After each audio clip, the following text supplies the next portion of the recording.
Good morning, YouTube. Today is Friday, March 1st. I guess that means we are in the real estate buying season. How are you boys doing? Can't believe it. Good morning. Doing great. Glad to get that short month out of here. It's a waste of time. I was watching a little Facebook video yesterday. I think we should go back to the idea right after World War I. It almost happened. I forget the name of the calendar, but it was, 12 months of 28 days or whatever.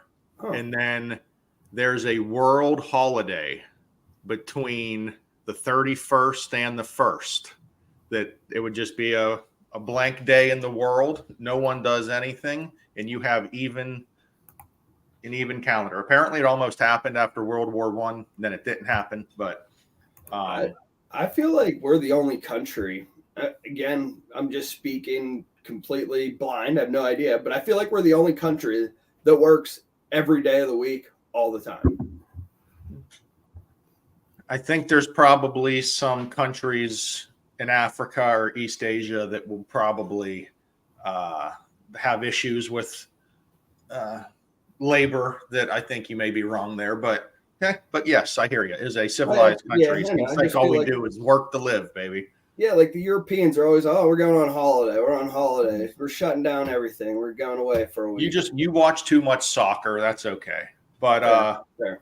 Also, guys, I know in Pittsburgh it doesn't snow anymore, but apparently if you want snow, the America West still gets it. Apparently the Sierras are getting 10 feet this weekend. So if you like to ski, the West is still way over their normal averages for snow. So get out there and enjoy it. I'd love to have some snow. Well, I just told you have to go west to get snow now, Anthony. I'd love it. I'd love to have it here.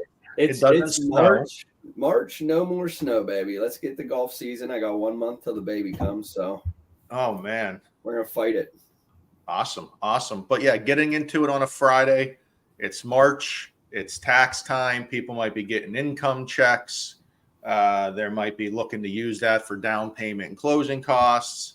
Maybe it's, hey, how do I qualify for a mortgage? I love the phone call that I get. Hey, how do I start the mortgage process and how do I qualify? Luckily, we are the starting point. So how do you start? You call us. That's how you start. That's the best way to start. Have a conversation. Then we can get you pre-approved. One of the biggest factors of getting pre-approved for a mortgage is a debt to income ratio. That's when we have your income versus your debts. In a lot of cases, maybe before 2008, again, I wasn't in an industry. Luckily, we have someone on the screen that was in the industry back then. There was ways that you could just use bank statement loans, right? You walked in to talk to Anthony, you slapped down a bank statement, and apparently you were getting a mortgage, supposedly. I don't know if that's true. I don't know if Anthony was doing stuff like that, but that's what I hear. Ant, would you like to confirm or deny that's how it worked? I would have to say prior to 2008, it was a lot easier to get a loan. Less stringent. There was a lot of programs where you could state your income, verify the assets based on bank statements as long as you had great credit. Mm-hmm. And yeah, you got a loan with minimum down payment. So we will get a lot of questions still to today about, hey, can you do bank statement loans? Can you just use bank statements? Especially a lot of self-employed buyers who, again, that income can get a little tricky with that to income ratio. Us at West Penn Financial, we cannot do any sort of bank statement loan. A type of loan is in the industry that you may be able to kind of look at your assets to qualify. We work mostly with the secondary market, Fannie Mae and Freddie Mac. Fannie Mae and Freddie Mac do have a way to use assets to help qualify. Now, again, here's the tricky part, guys. They have guidelines. You have to meet all the guidelines. Obviously, meeting the guidelines can be difficult, right? Because now you're using assets to qualify. But Freddie looks at things way better than Fannie in this case. So we're talking Freddie Mac right now. He's our guy. Freddie Mac allows you, if you have assets that are fully 100% yours and you're able to pull from them, you can divide the full or the net amount by 240 months. So what that means, if you got $1 million in the bank, that can give you another $50,000 worth of income to work with. Now, there's all kinds of requirements. You have to potentially be retirement age. You have to not be pulling from that account, right? You can't take a monthly distribution and then count that as extra income. Can't do both of those. You're going to have everyone on the account on the mortgage. There's plenty of stipulations and guidelines you have to follow, but for buyers who maybe can't qualify for enough mortgage, maybe they're on a fixed income because they are retired, but they have a bunch of assets, you're not dead in the water. It's not, aw shucks, you either got to pull those funds out, put more down, whatever it may be. We can use that in the secondary market. You don't have to go to our specialized program to help get that income. So I think that's important. I don't think a lot of folks know that. And there are plenty of folks who have saved and are retired and now have assets. They may not have the monthly income, but they have other sources that can help them. No, that's good stuff. I mean, this is just one of the facets of how we are qualifying the income. Qualifying income is very difficult. It's probably the hardest part of the job. So when you're trying to qualify the income, you got to give a loan officer a call to do that. It's definitely the hardest part of our job, Anth, right? I mean, it's what we do at pre-approval. It's why we need pay stubs and bank statements and tax returns and W-2s. And we need a lot of information to verify income.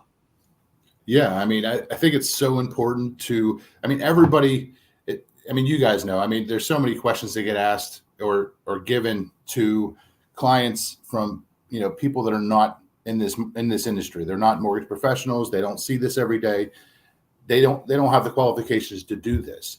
Now, in that same token, they have to speak to a mortgage professional on those topics, because prior to 2008, those programs were great programs for certain people, but ultimately that resulted into the 2008 financial crash, which caused a lot of issues. Now we have to verify the ability to repay that loan in full with no equivocation. So that's why it may seem harder to get a loan, but it's really not. We're just making sure you actually can make that payment and not go into foreclosure in the next 3 to 6 years. So definitely speak to a mortgage professional to go through the ins and outs of what your situation is going to be as far as qualifying and debt ratio.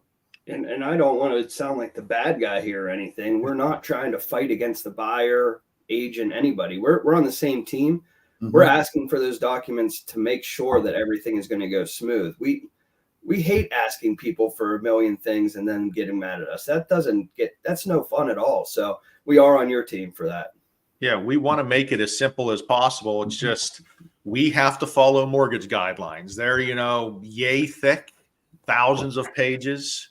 And underwriters are going to ask for them. Underwriters are going to go by it. So if we don't ask for it up front and look at everything and an underwriter gets to it, who knows what happens there?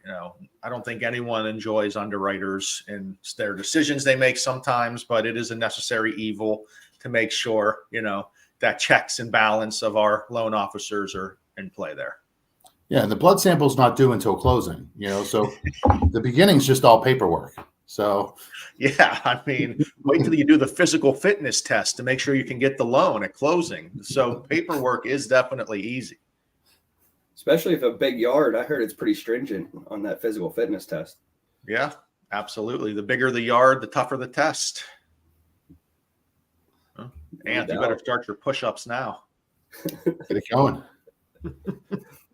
Oh man! Well, again, I don't know what you guys are up to this weekend, but I'm going to give a shout out to the bridal show at the convention center. Come see me 12 to 4. Be down there with BHHS North Hills Regional. It's a beautiful, beautiful weekend for that. Clear Yeah, skies well. already, and I expect it to be clear all weekend. I would assume every bride has on her mind a brand new house. So when you're out there shopping for the dress, come start the house shopping as well.